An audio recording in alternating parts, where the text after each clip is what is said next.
we have been talking about the strategies to navigate through application proceedings, application cycle, and ways in which we can kind of meticulously gain mastery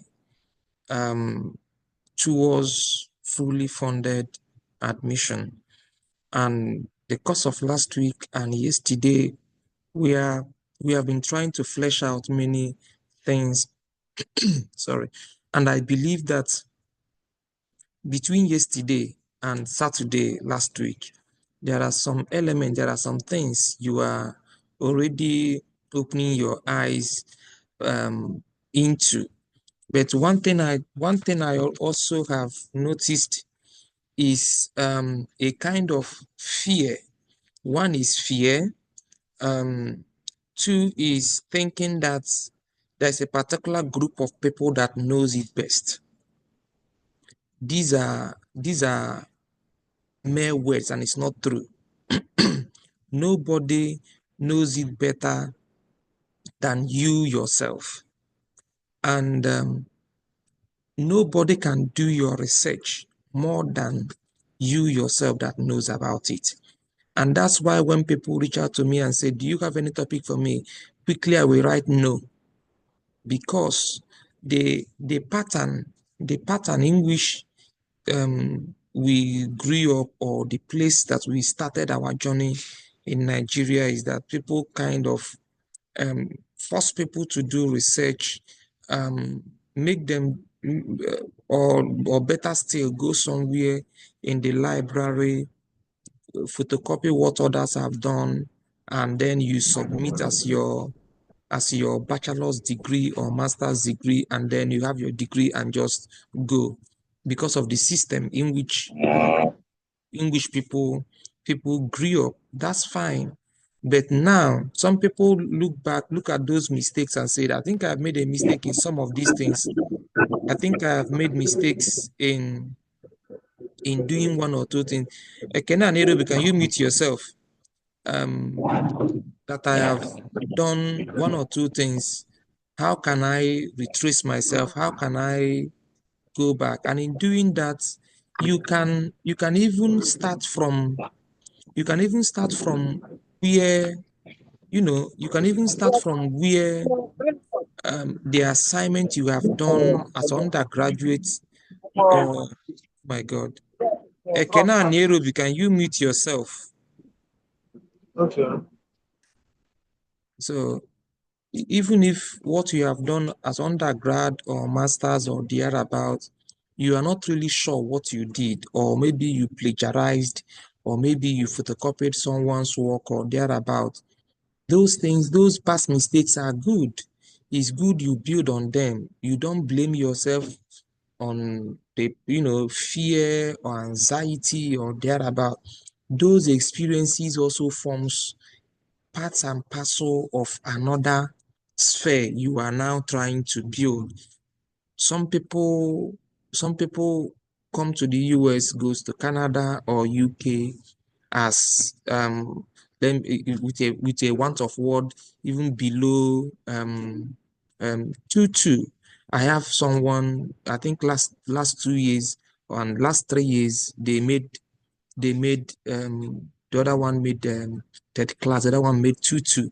They were fidgeting, having that kind of doubt. I was telling them, no, the other lady and the other guy, I made 2.2. My CGPA was below 3.0. I told her, no, don't worry. The idea is that, are you convinced to start? Just start. And after all the blaming and all that, she was blaming herself, crying here and there. Am I sure nobody will take me? I made 2.83. It's no university in the world can take me. Long story cut short, she is currently in her second year PhD in a university in United States. The other guy is at University of Calgary. So what I'm trying to build say tonight is to tell you that whether you made third class, or whether you made 2.2, or whether you made first class, or whether you made 2.1, no matter how you how you secure the position. Nobody is above each other in terms of this journey. Every person that has first class, I know I have seen what people submitted. I've seen some people also submitted they had first class. I've seen lot of all that. Whether you have first class, you are here, you had two, you had third class, you had 2-1. What I'm trying to say this night is that all of you falls under one category. That as we are examining these materials, the transcript is the last thing that comes to the board. The transcript only comes in when two people are on top and they want to disqualify one person. I have, we have an opportunity to see how some of these things are done. Your transcript, let me repeat it, comes last, and it only surfaces itself when two persons like Chioma and Precious, if two of them are in the same department and they are trying to just give one person admission, the only thing that we make between two of them, one person to get admission, is that two materials are very extraordinary, that we want to disqualify one person. That's where the transcript now comes to play. So just for you to settle down that the main thing you are going to target is the quality of your material, the quality of what you are presenting, the quality of what you are bringing to the decks. So you play down the doubt. People are having fear already. People are having fear na ndị na-ejekwa ebe a bụ ndị mego first class, na Matthias nwere nke a na ọ nwere the other one. It's not true. I can also count that if I'm not to go far, that my younger sister also is in the United States, or more on a conference, or she didn't go to any conference, though she made 4.37 in sociology in UNN. That's the only thing I can say she has. She never went to conferences before, and she didn't publish any material, but currently she's somewhere doing PhD in sociology. And the same thing to other folks, other people in Cincinnati. If you follow my social media handle, just the few people I've uploaded, you will see separately where they are. So what I'm trying to tell you this evening before we launch into letters of recommendation and writing sample is that the idea of anxiety, the idea that Amakam Kamageme we have should not come into play. I'm challenging you this night to let you know that you can. Nobody, we are all students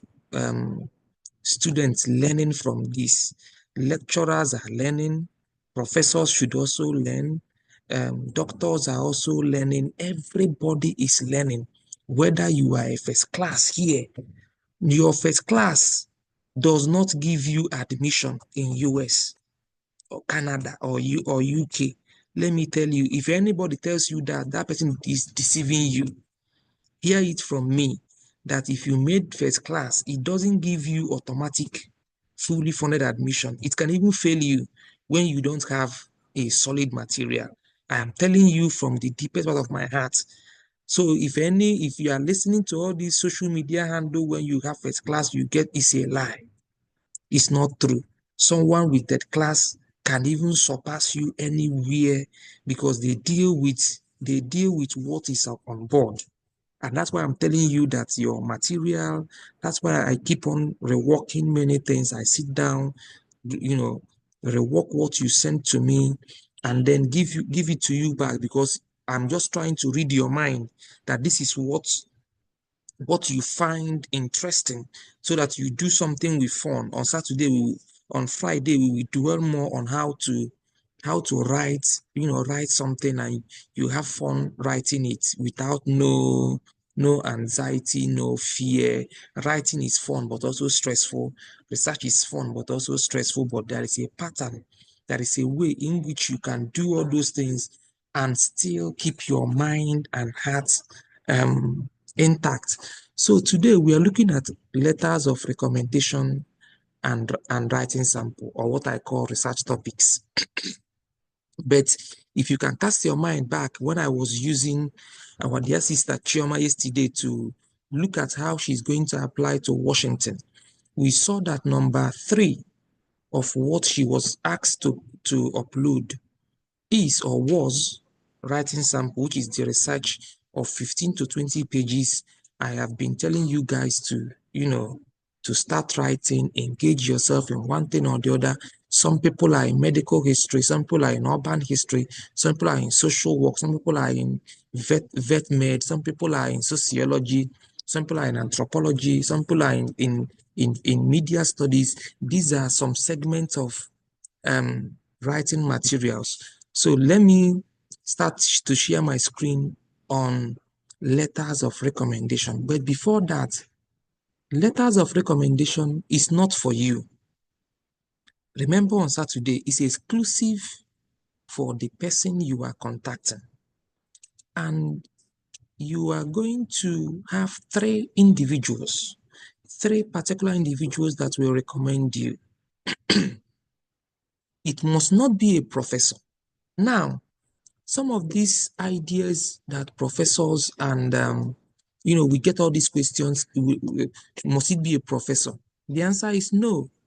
I have recommended over, it's over 60 or whatever, how many students that I have recommended cut across continents, and I'm not a professor. Um, um, so that does not also mean that they can't get where they are. The quality, the quality of the recommendation letter matters. And as I'm telling you, while filling their names, in terms of the application strides we saw yesterday in Washington, while filling their names, they will ask you one question. After filling their names, their emails, they will ask you, do you want to waive the rights or not? Please click yes, waive your right that you don't want to see it. It's not your duty to see the recommendation letters that a professor, your mentor or guide is trying to write about you. Quote and unquote, maybe you wrote a draft for yourself. It's fine. But for you to also say yes in that, it's already kind of signaling that you are not confident in the person. And when you are not confident in the so-called person you called your recommender, it's a red flag to you.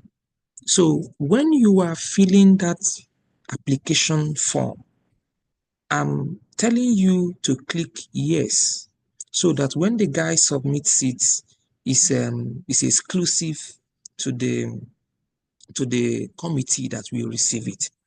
Now, what are the types of people that you need to recommend you? One, it must not be a professor, but if it's a professor, it's fine. If you have professors as your mentor, mentee, whatever, doctors, whatever, it's fine. Nobody says you can't use a professor, but what I'm trying to let you know is that some people has this um up I don't know the word to use so that I won't be affecting anybody's pedigree, but people already has this metaphor about that if I'm not recommended by a professor, um, I'm not sure I'm getting there. But anybody can recommend you. And secondly, you should look at the quality of the recommendation matters a lot. Recommendation letter, if I'm to use another language, if I'm to employ my own language, as I've always lectured my students while in soccer and also while making all these programs, if I'm to use my own choice of words to define recommendation letter, I will tell you that recommendation letters are story letters. That's my language. I always see recommendation letters as a story. It guides me to tell stories about people that I have mentored, people I have taught one on one. For example, in this particular forum right now, I have four of my students here. As I'm talking here right now, I have four people that I have taught that passed through me. They were in my class while I was in soccer. I taught them, but two persons also here was in the same class. Then the other two had different classes. I met them. Now, if I'm to write a letter about a particular guy who is here, it, I'm not really writing that letter because I want to fulfill all righteousness, because he came to me and said, Chukwu the Biko Derum recommendation letter. No, I'm going to write the recommendation letter because one, I have my name, as I said on Saturday, I have my name also to bring out. If I know, if I know that I won't write something meaningful for that, for any of them here, I will quickly reject it. I will quickly say no. Maybe to them, they will feel offended. To them, I say, this guy, they can say all manner of things. But because I understand what recommendation letter is all about, I won't use because of pride or ego or thereabout to go and accept, let me mobile up something to answer beautiful lecturer, to answer a very camp lecturer, and then submit what will demean myself and also him be rejected, because the recommendation letter is the only external thing from an external body coming into your application. Let me repeat it again. Recommendation letter is the only external material from an external person coming into your application. That means we are assuming that whatever Matthias has written about any of these four students here, that he himself has taught them and knows them very well, to tell the committee that this is exactly who I am that taught them. And if I can teach this particular four people, this is how they are.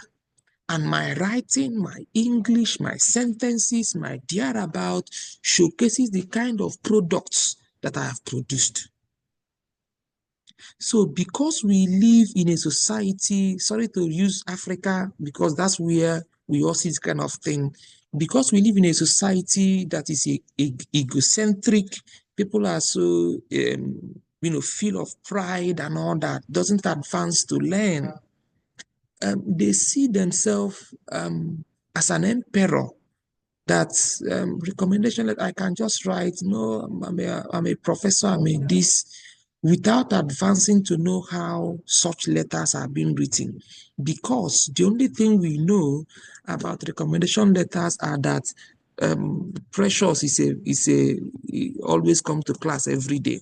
She sits in front, she answers questions, she made A's in my classes, and she's an extraordinary student. Maybe mobile up one or two adjective or thing to qualify her, and then at the long run they will use one pen and sign very long signature with bold letter, professor of this and that, with a very large everything, and then submit, and all those things becomes mockery of your profession and all that. So in the school of teaching, we always tell people, whether you are a professor, whether you are a student, whether you are a whatever, always submit yourself to say, what is the current trend?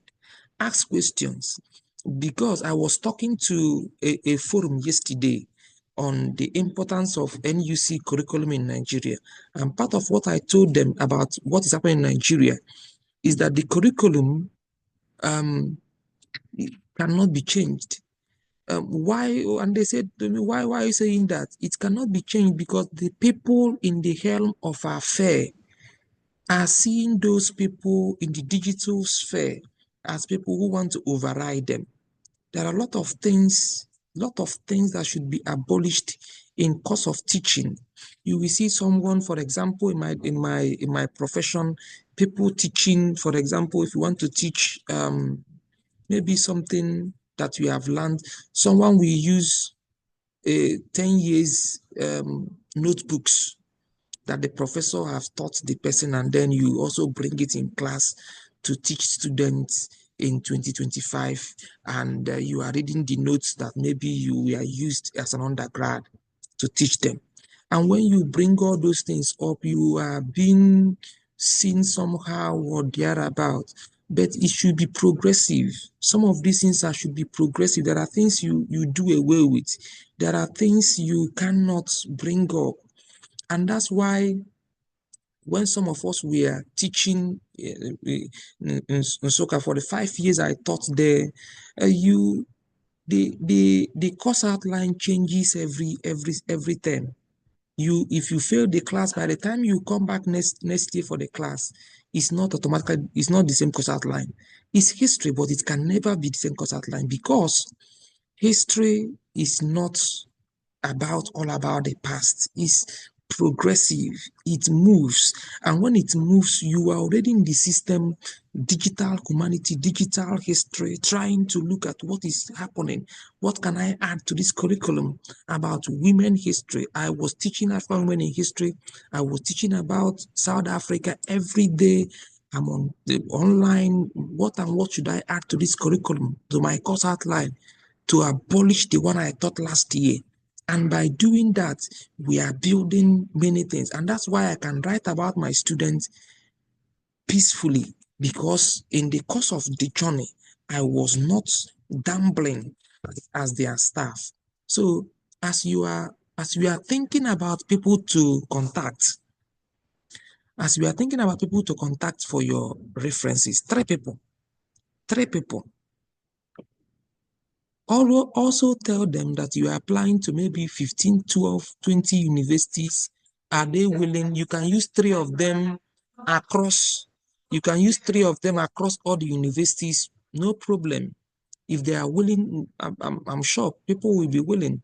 But I'm not in their mind. But you just mention it to them. Please, I'm applying to some universities in Canada, some in US, some in this and that. You can. But one of the things I would also advise you to do is that while also doing that, if you are thinking, let me assume, I'm just enlarging this one. Let me assume that you are sensing the person is somehow busy, or maybe claims to be busy, quote and unquote. You can quickly submit by saying, I have a draft. I have a draft.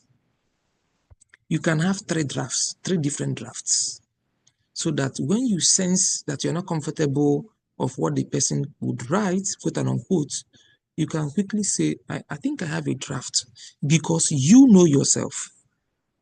Nobody knows you better than yourself. Let me use another example. If I don't know Ben, and Ben passed through me in classroom, and Ben wrote an email to me and say, hello, Matthias, I was your student so here in UNN. I'm applying to this school, University of Calgary in Canada. Please, can you write a recommendation letter for me? What I have done in the past, if I'm comfortable writing it, what I have done in the past is I will schedule a Zoom with you. Or if I didn't schedule a Zoom with you, if I'm less busy, I will say, can you send me your materials or what you are thinking about to propose? It is my duty as a recommender to read what you want to propose in this school, because it forms the basis of my writing. And by reading what you are going to school, it will help me to think about you. I will also ask you to send your transcript.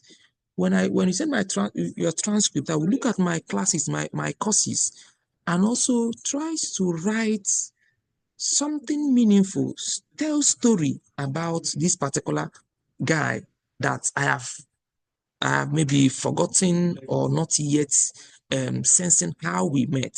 So that is the different ways recommender students can approach. I'm not going to um, I'm not going to kind of read everything because recommendation letters are confidential. I'm not going to read everything, but I'm going to read the first paragraph and the last paragraph so that because recommendation letters are exclusive for academic staff.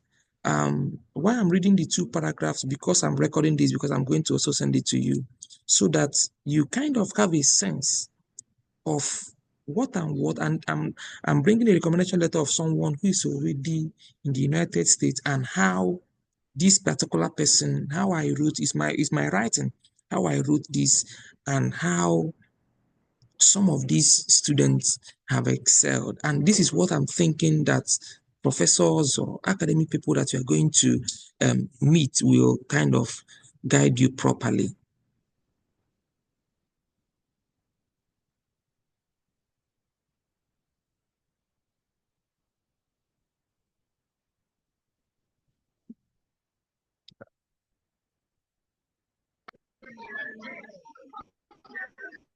So one of the one of the things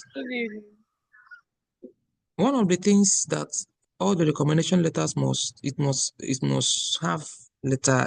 I just removed my letter just because I'm recording it. This is a letter headed paper. You see the ref, the whatever, the phone number, all these things and all that. And then here you just write the person, not you anyway.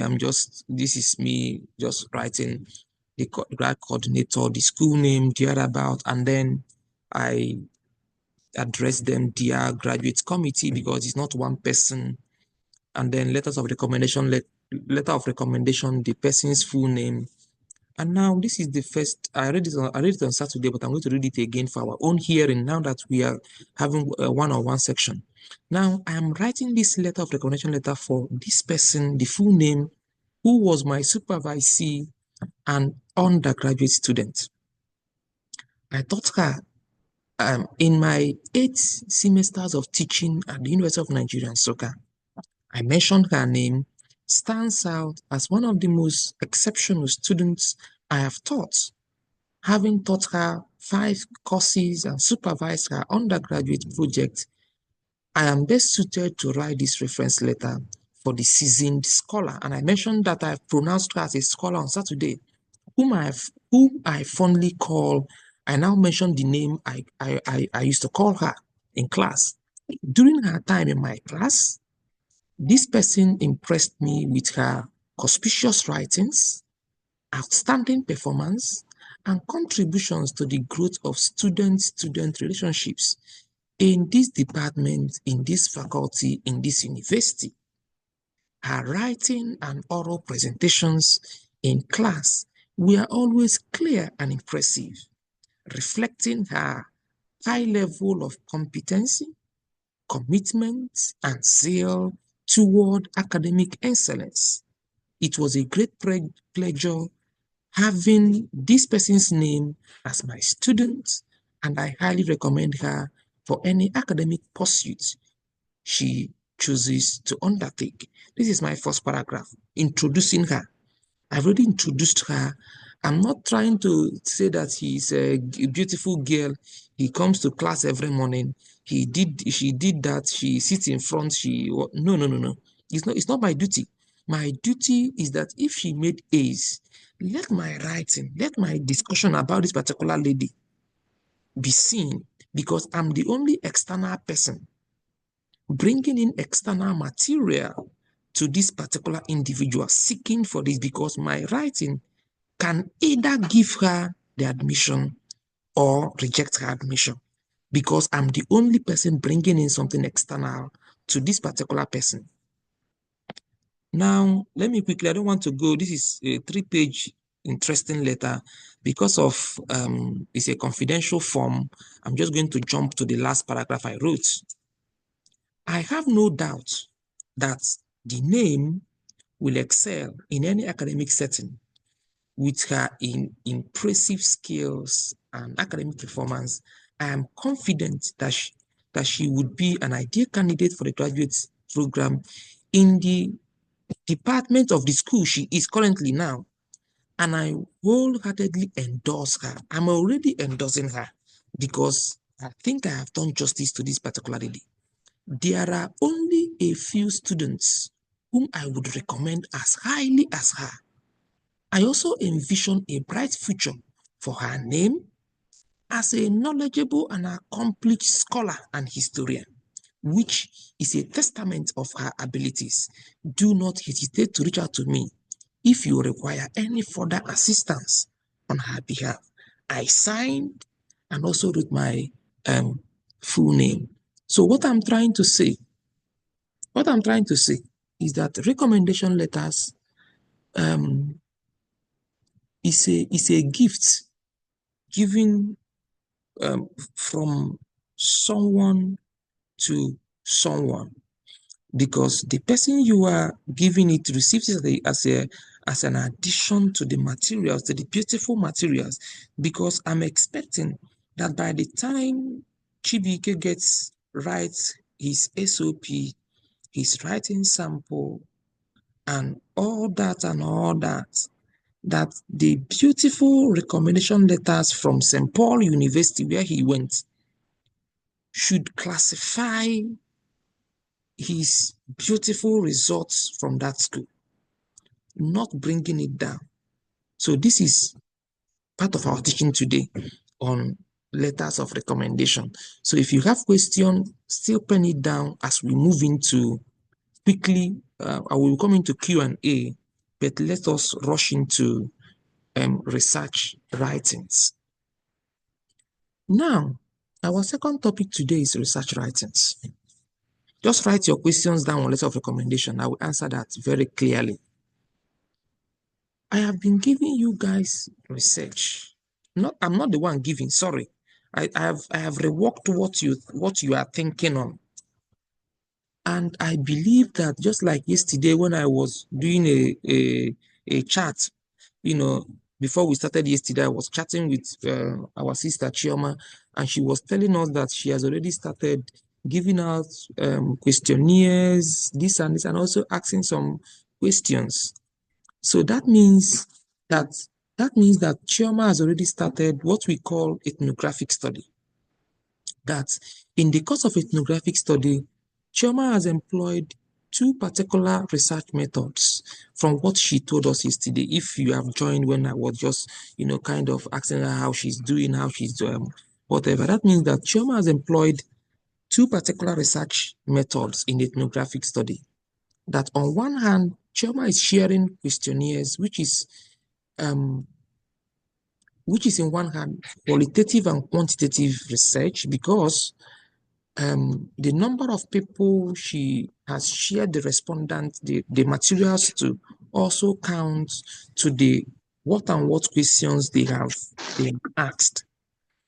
And on one hand also, Chioma is also doing a descriptive writing, a descriptive analysis, because whatever that she gets from those questionnaires forms the auspices of what she's going to write in the experiences of slum people living, or women particularly, because I believe she's focusing on women particularly in this. Now, and yesterday I also learned for the first time that she's based in Enugu, and her research is located in nature. Now, people will be wondering that Chioma is in Enugu conducting a research in nature. Of course, if she's in Nigeria, who knows, she might one day go to Onitsha. But peradventure that she doesn't want to go to Onitsha, can she conduct a meaningful and a beautiful research? The answer is absolutely yes. Can she gather enough materials to write what she's writing? The answer is yes. Does she has all it takes to make it look beautiful, 100% research worthwhile? The answer is yes. But the caveat there, that is left for Chioma to analyze all those things that she has got, cross-examining it with lots of questions, and also kind of giving it a very beautiful descriptive analysis to say, remember that, for example, if Chioma is using research assistants to conduct, which I believe that's what she's doing anyway, because she's not based in our nature, that if she's using assistants to carry out his research by asking them, you know, kind of write all those things that you are getting from them in the course of a particular paragraph that Chioma will be discussing about the research method in that 15 to 20 pages. In the introduction, before Chioma closes the introduction, Chioma will kind of dedicate a particular paragraph or even a particular sub-theme on methodology. Methodology is the heart of the research. Your method, I can spend a whole day teaching on methodology. Every discipline, whether you are in science here, whether you are in arts, humanities, and social sciences, if you don't get your method right, the research is already wanting. The first thing a good writer, the first thing a good reviewer, for example, I am I'm the among the reviewers of Journal of Identity and Journal of Cultural Heritage. If anything, if I receive a manuscript from the editor and say, dear Matthias, this is in your area, can you review this? The first thing the first thing I read, the introduction and the methodology. If after reading these two particular sub-themes, if the person is not getting it, automatically I will reject the paper.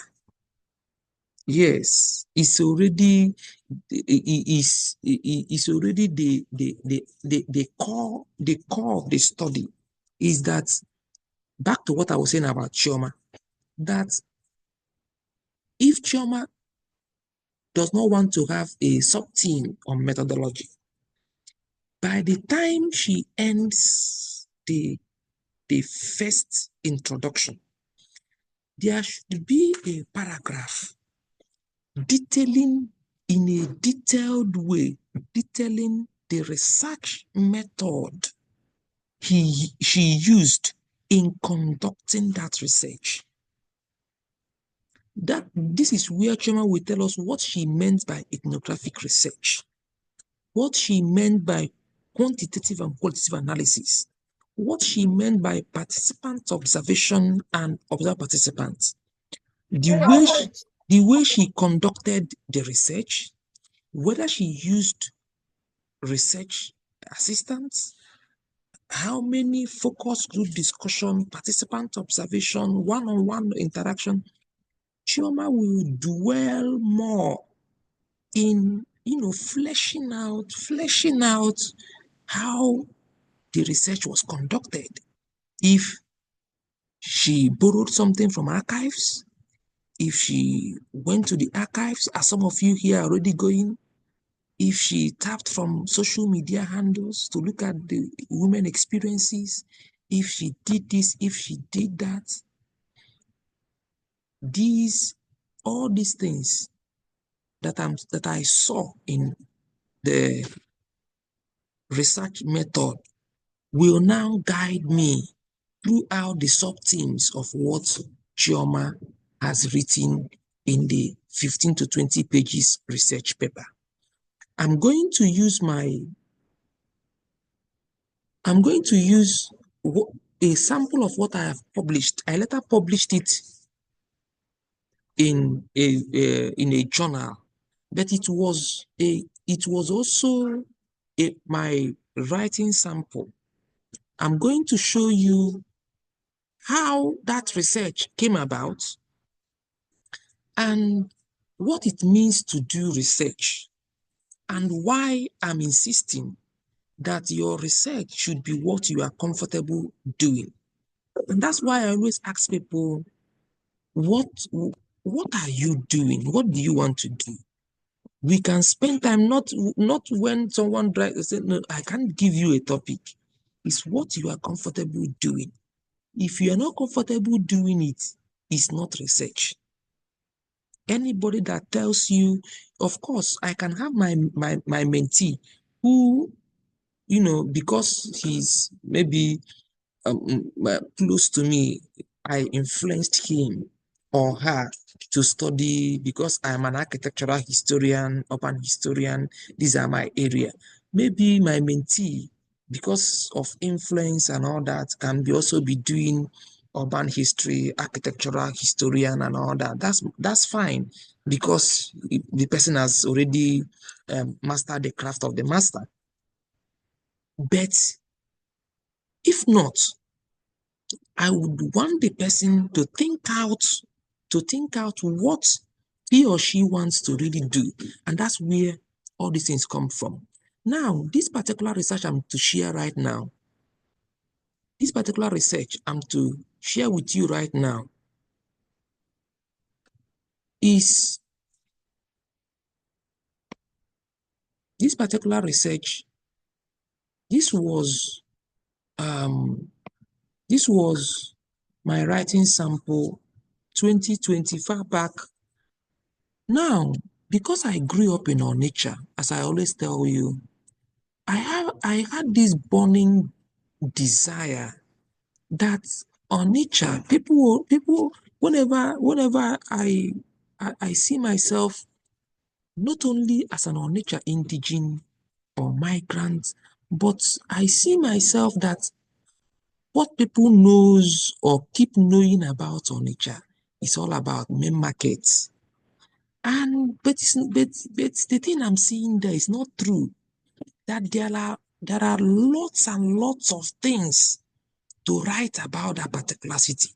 This is a city that people, the white man came, stopped at River Niger, and through that city, the white man was able to navigate other parts of Igbo land.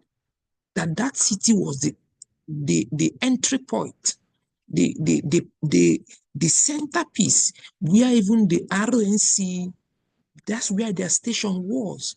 This is where a lot of things, where they were selling oil in where we call Obomanu today in Onitsha. This is a colonial setting. People were coming there to sell palm oil to the colonial masters. And at the long run, the name began to sprout up. They named it Obomanu today. Lot of Old Market Road, New Market Road was just a baptismal name. The other one was Palmer's Road. The other one was Colonial Road. Lot of things. O'Connor Street. These are residents. People were. So I began. When I was growing up, lot of things was on my mind.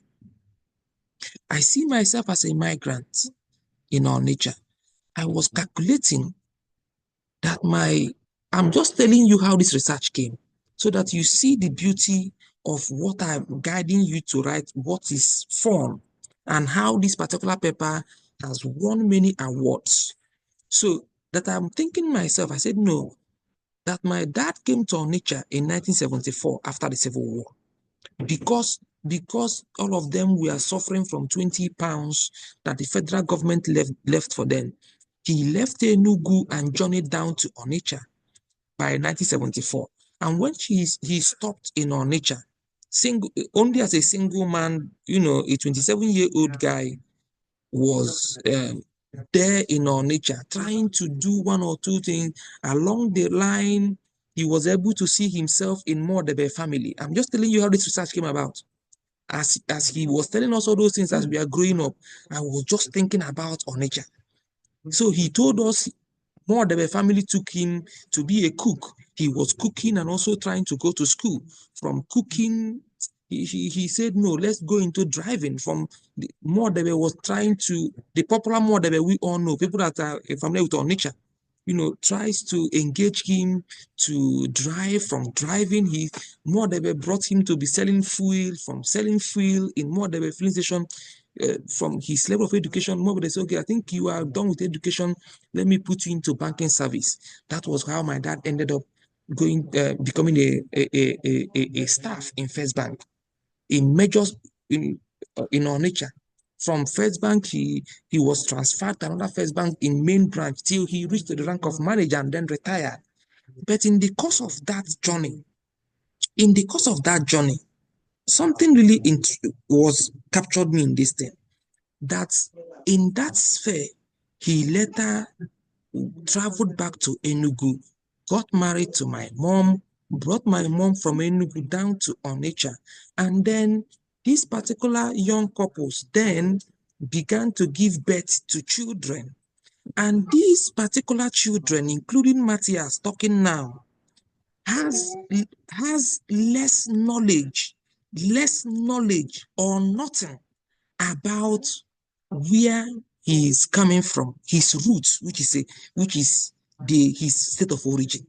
That the language he can speak well, the language that influenced him, that the language he knows very well seems to be Onitsha.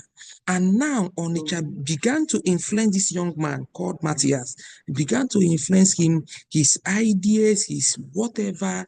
He went to school, he went to DMGS Onitsha. He began to wangle himself into this particular precious city. And not only him, he now went and he was seeing other people also.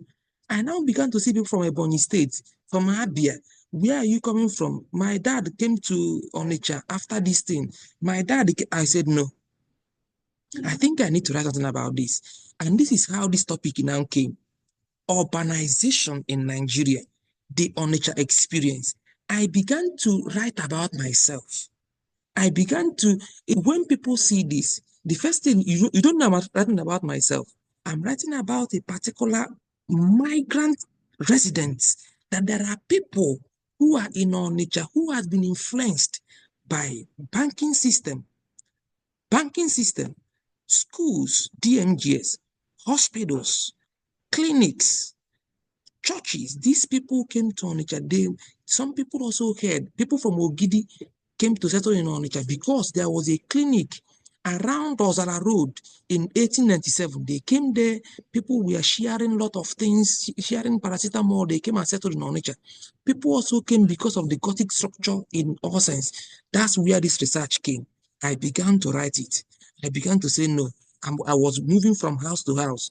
Can you tell me about your stay? While I was going there, I was with my paper. Tell me about your family. Tell me how you came here. They were just telling me. The father will tell me, we came here 1970. We came here 1960. After the war, as they were saying I was writing. After my oral discussion, I went back to books. I was reading books on urbanization. How can city urbanize? By reading that, I got very good works on how cities urbanize, America, Europe, and all that. I closed it. I went to the National Archives, Enugu. So at Enugu, I said, can I have the Onitsha division? At the course of Onitsha division, I was seeing how those things came to Onitsha, how they settled, how those post offices was constructed, the DMGS and all that. And I now say, and I now settled to write the paper. It's on this note that this paper now began to sail through. I began to write this paper on the idea. Now, I'm just going to read the abstract for you. The abstract, and then you now see how methodology that I'm already saying about Chioma, using her as a point of reference to all of us comes into play. Now, the abstract that in Nigeria, many urban centers sprung up as a result of colonial administrative development and its subsequent mining activities. A typical instance is the cities of Port Harcourt, Enugu, Kaduna, which emerged as administrative, commercial or mining centers. Similarly, Onitsha, a boarding traditional society, metamorphosed over time to be a commercial center in eastern Nigeria. In lieu of this, the competition between the migrant traders and indigenes intensified over land ownership and customary rights. In recent times, Onitsha faces the challenges of inadequate spaces, both for its businesses and for its residential quarters, resonating communal conflicts between neighboring communities, a consequence of urbanization pressured developed during the process of land acquisition. Largely, this paper aims at investigating the inherent causes of the rural. My father came from a rural place to urban migration, as well as exploring the contributions of challenges of migrants, as my father and I are now experiencing challenges in our nature. Employing qualitative and quantitative, as I'm talking about Chioma's methodology of historical inquiry, this paper will attempt analysis using knowledge as a case study of differing problems and prospects of sustainable urban development in Nigeria. Methodology now comes in again. Three qualitative techniques, namely this and phenomenological, narrative, processing, whatever. This paper will mostly investigate the contradictions inherent in migration patterns, as I'm discussing about my father, and how these affect settler-indigene relation in the city of Onitsha, southeastern Nigeria. The push and pull, the push thing that drove my father from Enugu and what pulled him in Onitsha is a theoretical paradigm by a person I saw in the books I read, Ernest Ravenstein. This was his theory about how Europe developed, complemented by individual opportunities theory by Shane and Ravrakataman, will be appropriated for this study. Therefore, that if Precious Oti and Lawrence that are doing social work, social analysis, they cannot write their research without giving me or fleshing out theories, including Chioma right now writing on women. That's why I'm saying that history is progressive. I'm writing as a historian, but inside what I'm reading now, you can see that history is there. You can see that I'm also bringing in social work here. You can see I'm bringing in sociology here. You can even see anthropology as a historian, because I want history to be fun. History is not about what it was yesterday. That as a historian, it is left for me to make history as fun as it is, so that if a social worker brings this, he will say, yes, I love this work. If anthropologists bring this, I will say, yes, I love this work. Now, based on the course of the study, purports that Onitsha urban development lies currently on a tinderbox, as the city, as the city, as the city's lack of urban development plan has resulted to the emergence of illegal structures. This word, illegal structures, was my another became became my another research. That if you, what I sent to you on the group, if you Google my name, you will see that I later published another paper that I titled Presumed Urbanization. Because at the course of my oral interview, I now found out that also it was the migrants that started the slum development in Onitsha. But in this course of this study, it wasn't my intention, but I mentioned it here, and it became a part two of this particular journal, calling me, sending text, we need something to this.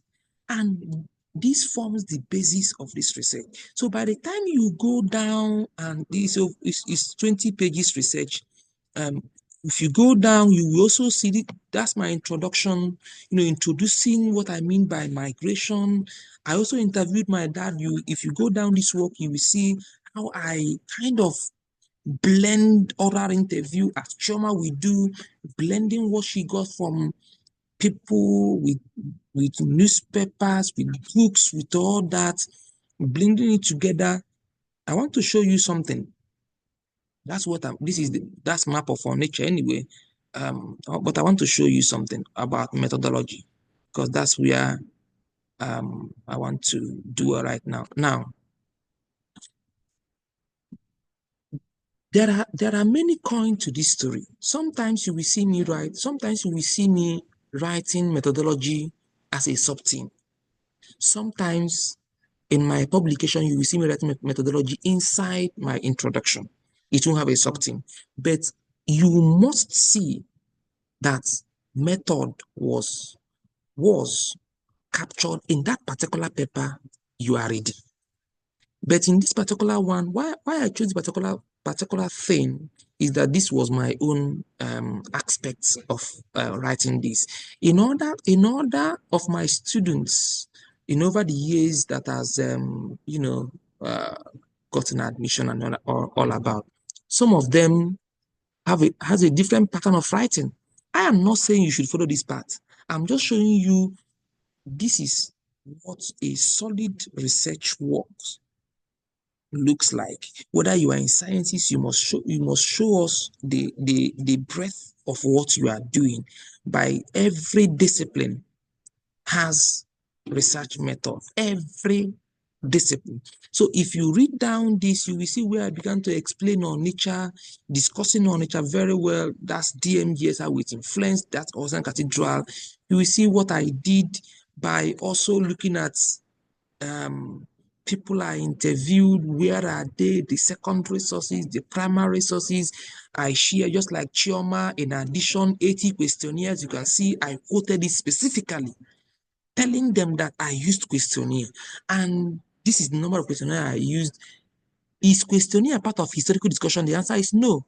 A historical method doesn't employ questionnaires, but because I'm saying that history is a multidisciplinary approach, that people should not be seeing discipline history as the way it was yesterday, today and forever. It's only God that has that name. Everybody is prone to change. Culture does not change. People change culture because man made culture. There is no discipline that is static. Every discipline is progressive. And by the time you know that your discipline is progressive, that's the way you receive the breath of fresh air. So this is how we embrace history currently. We embrace history, we win grants, we win all these things because you don't kind to make history a very static discipline that if it's not like this, it's not like that. No, someone in anthropology can also write good history. Someone in this can also do this. So these are the these are the patterns. These are the patterns in which some of these things you can see. I also pictured ShopRite somewhere discussing some of these things, my findings, my whatever. And then the last thing I want to leave you with today, before we take questions, all your research must have references. You must cite properly. Do not plagiarize. Do not plagiarize. Cite appropriately. I believe I have sounded it as whatever, even in my oh, one thing that I will remember my years in the university. My students they file to submit their works. You don't just submit and go. You just queue up. And when you queue up, the first thing I will look is your references. And immediately I turn your references. If you plagiarized, immediately I will know. And I will score you right there immediately. It's immediately, because how do you know someone that plagiarized? It's already written in the context of the body of the letter of the letter. That means the research and the references. By the time you go through the references, you will see what it means, the books he consulted, that he cited in the in-text and also in the bibliography, that kind of blend the activities of what this particular research is talking about on nature. So I'm encouraging all of you, as you are submitting your research topics or as you have embarked on research topics to map out outline. Do not engage in research without having an outline. An outline means introduction, number one. Number two, my methods. Number three, am I going to do? Four, this and a sub-team. Five, six, conclusion. Seven, bibliography. So that it guides you. I cannot embark on research without spending up to 3 weeks fleshing out my research outline so that I won't go in amiss. You cannot start a research amiss. First and foremost, you must engage yourself with literature. That's why I'm referring people. If I see a book, I will refer you to the book. If I see a program, I will refer you to the program. You cannot start a research. You cannot start a research. You cannot start a research without having a knowledge of the research you are embarking. There is no new research, but there is new idea. Every research I have reworked here, somebody somewhere in Europe, Canada, wherever in Nigeria has already done that. But the approach, the idea in which you are bringing is different. If you look at my references, you will see a lot of people have written about urbanization, but nobody has thought about the idea of a person describing how this city, known for home for all, is already doing something. And in the course of this particular project, in 2021, I did something also in our nature on what I mentioned earlier on presumed urbanization. Remember, this one was urbanization. But the next one now said that in as much as I called that the previous one urbanization, that what Onitsha is living is what I titled presumed urbanization. And after publishing that last year, I did another work that I titled Onitsha is a city of boys. That in as much as we are calling Onitsha all this and that, I'm seeing Onitsha as a city built with on boys. How do I mean? That after the Civil War, that people that came into that particular influence became traders and apprentices. And these two set of people, the mentor and the mentee, the trader and the apprentice, began to build Onitsha again to what Onitsha is today. And I'm now moving out from what I have published. If you have clicked my link, you will see a lot of things about even the school I went. I wrote about DMGS is whatever. Oh, someone said it's my favorite. Okay, Precious had already done some. Now, currently, I believe by August, September, it will be out by Oxford University Press. Currently, I'm already saying that there is a particular species in our nature that people have mapped out to kill people. That if you don't see a dead person there, but because we grew up in our nature, because there are fun to write, there are fun in writing. Research is fun when you discover your craft. But if you are in our nature today, you have lived in nature for 20 years, except I write it, you will say, hey, whoa, there are places in our nature already mapped out. That is where they kill people. And this is what I titled Bayok. That when you hear to burn people, because now he stole something, he stole maybe phone, handbag, or thereabout. You cannot see, even if that person was caught in the market, there is a particular place they will drag the person to burn that individual. The same thing happening in some segments in war and all that. But if you are a good researcher and a good consultant, you will begin to look at it from the narrow of an ethnographer to look at some of these analyses and what people are having fun. You see, by the time the research comes out, you even be smiling as we are reading it because as I'm writing it, I'm so angry writing it because people derive fun killing people, killing individuals and all that. But I was not in Onitsha conducting this research. I have my assistants, and by the time you see this research, you will see I boldly wrote it in my methodology that I am not here. Look at the people, look at the people that assisted me in asking questions. Though I was on Zoom, though they set up a Zoom for me and all that, but that does not mean that I won't give them their rights. I can choose not to mention their name, but because of my level of academic pursuit, is academic integrity for me to say that these people are my research assistants. I have a friend, uh, uh, Daniel. Always, every day, I send him to the archives, including yesterday.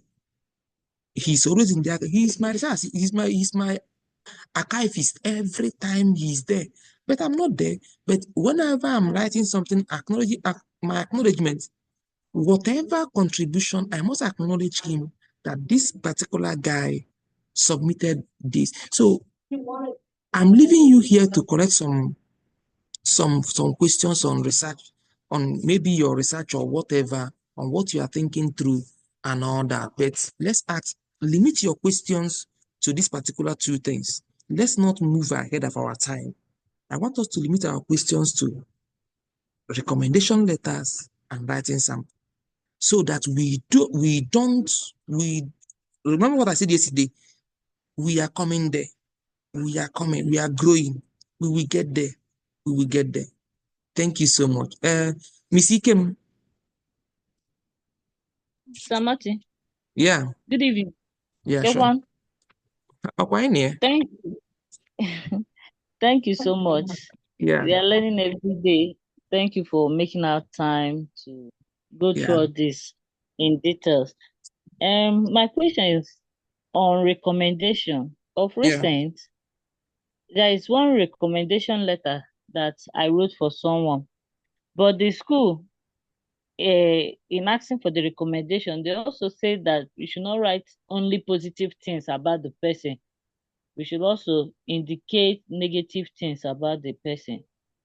So I begin to wonder, if I don't know anything negative about the person, what am I going to say there?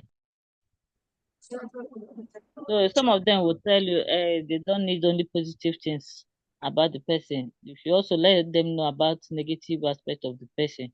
In such case, what do you do when you don't know any negative things about the person? Okay. Thank you. Thank you. I've also received such thing, but my whenever how I approach that is already creative because they are looking out for you to just nail the student. If you nail him or her that he does like this and all that, they will quickly hold a particular hand on that. So what I always do while writing such interest, I will remember my keyword creativity. I will create something. How I will create? For example, I will say uh, Chidera. While I was with Chidera in the at the National Library, Enugu, part of the things I noticed was his childlike manner in asking questions. Childlike manner in asking questions about colonial influence in our nature, just to use the word on nature. I will just make it negative, but negative in a positive sense. You get what I'm saying? So I'm just kind of making it that when you say childlike man, that means he's a child because I'm training him in the archives. And a person going into training should act like a child. And from a child, the person matures.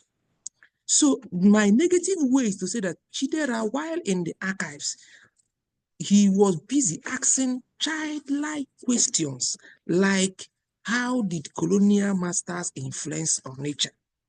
So these are my trick of blending the negative to look positive. I have employed it in many aspects of sometimes I will just shift also that while I was discussing his research, his graduate topic research with him, he was not comfortable to showcase. I will also bring a negative but in a positive way in a cross-examining him or her in his graduate topic. He was still doubting if the colonial masters actually committed these atrocities in Nigeria. These are a negative but a positive light. These are how I approached some of those. I have encountered it also, but I always try to keep my student at the bar so that whenever you see it, it will be a positive, a negative, but a positive perspective. Precious. Okay, thanks. I appreciate Yeah. it.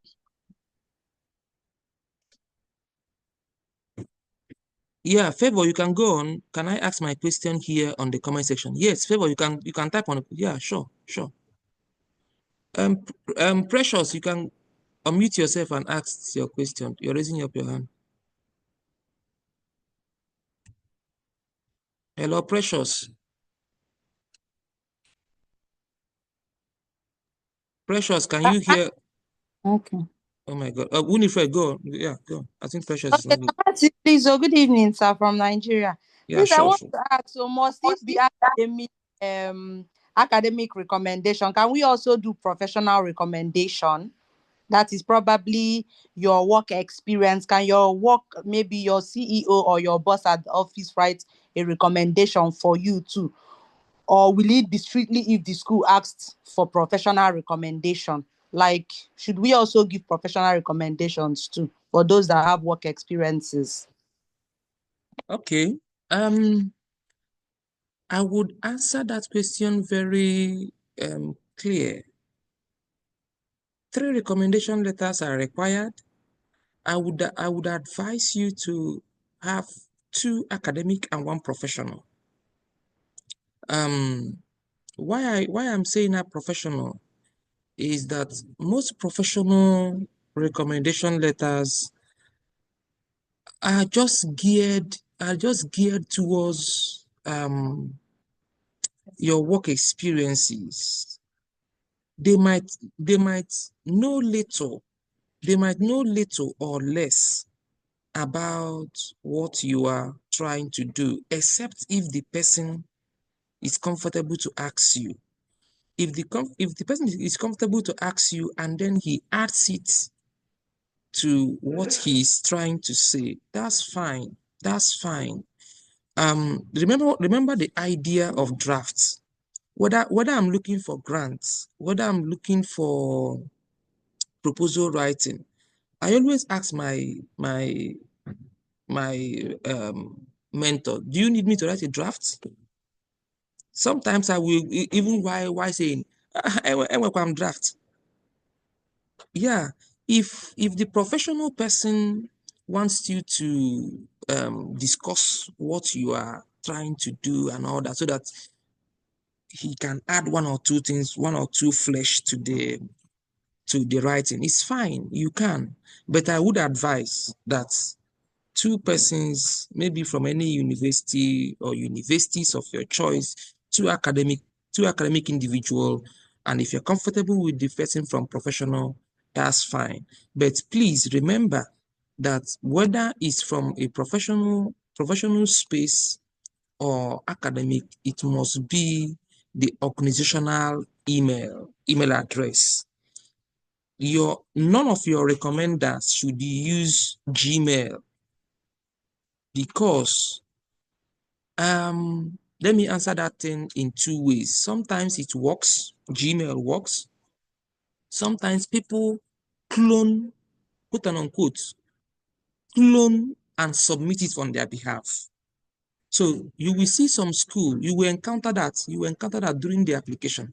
Some schools will tell you, if you are submitting a Gmail address, you will state why, and it's left for them, their jurisdiction, to accept it.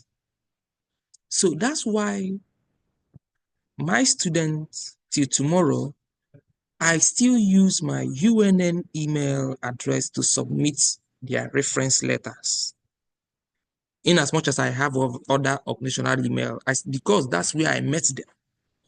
That's where I always allow them to fasten my name and all that. So even if you are using a professional email, make sure that the person, the CEO, is using the organizational official email address to send that reference letter. Precious, Thank you, sir. yeah, Precious, are you ready now, or should I go to Ben? Precious, you're raising your hand. Precious, unmute Yes, yourself. sir. Yes, thank you, sir. Sure, Greetings, Sir Martin.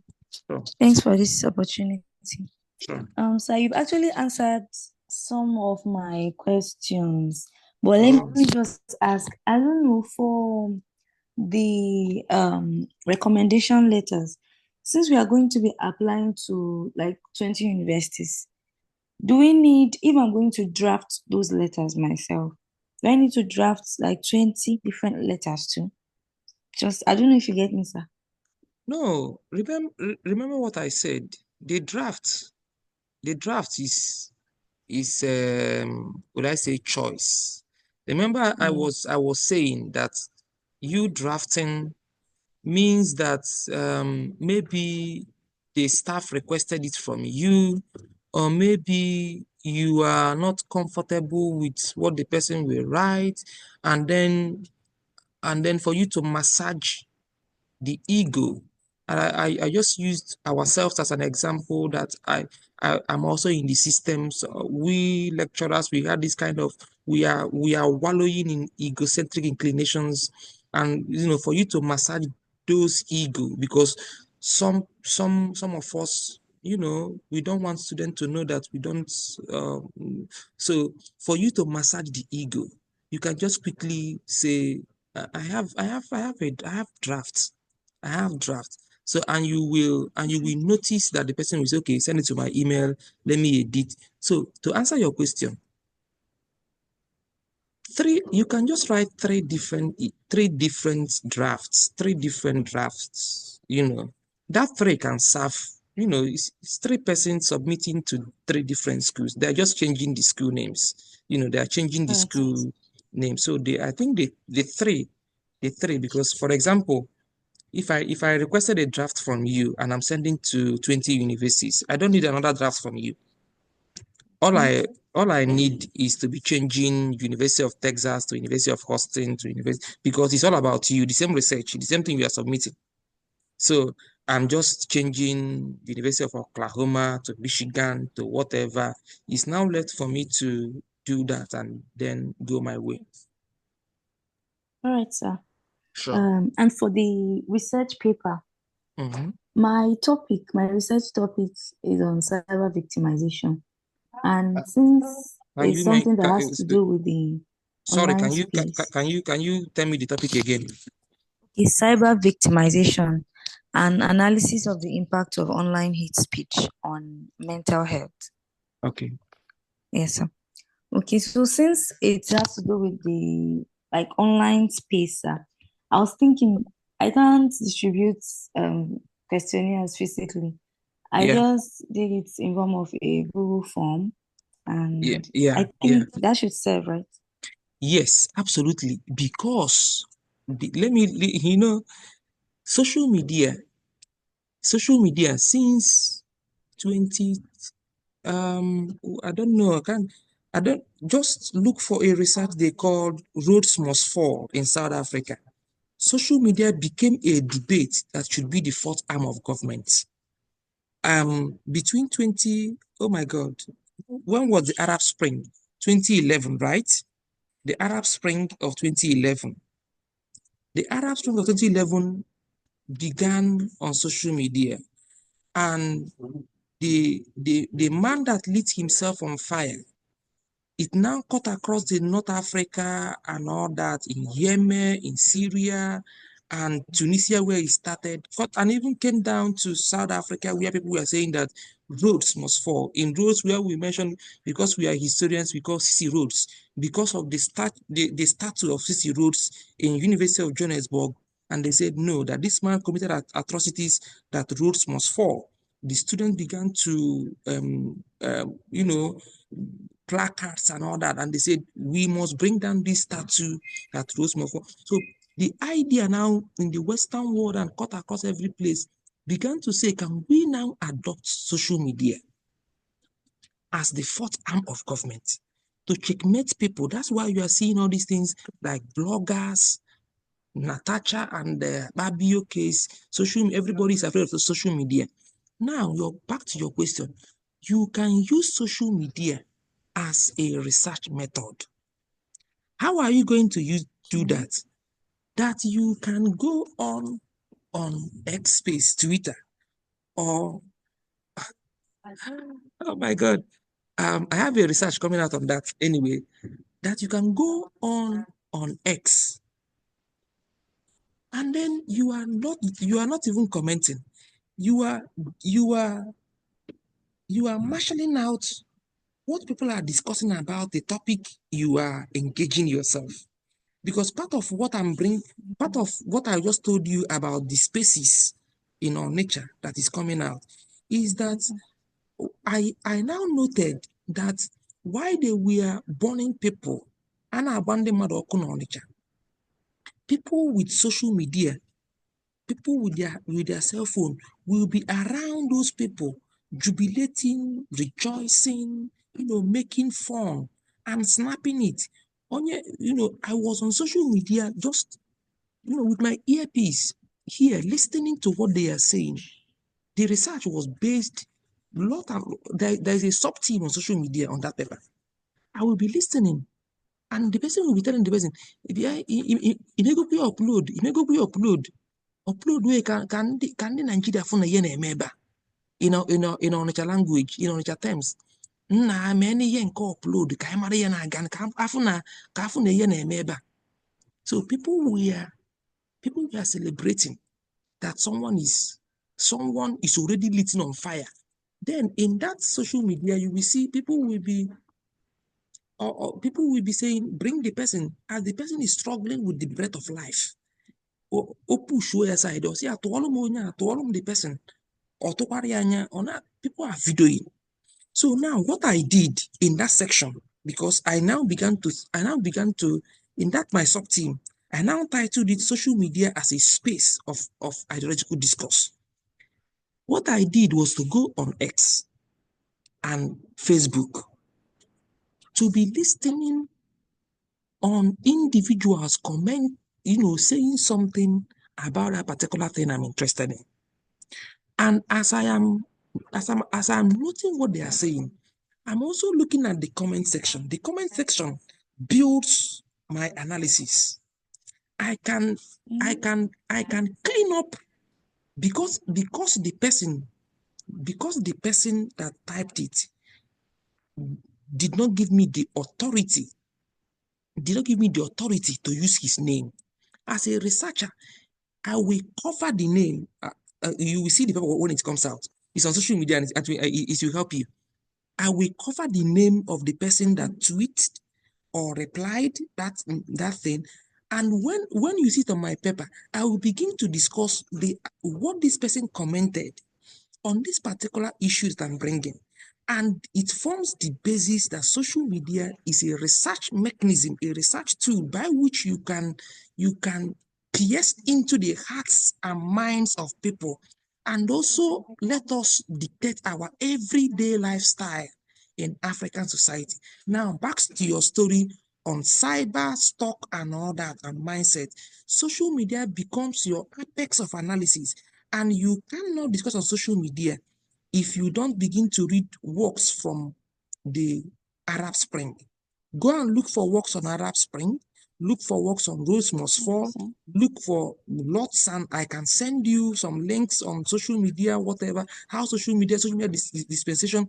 I think I can send you over 25 materials on that to read how social media becomes is a syndicate where you can literally do something on that. I think there is a particular person here working on, I think it's Chioma, working on women on marriage.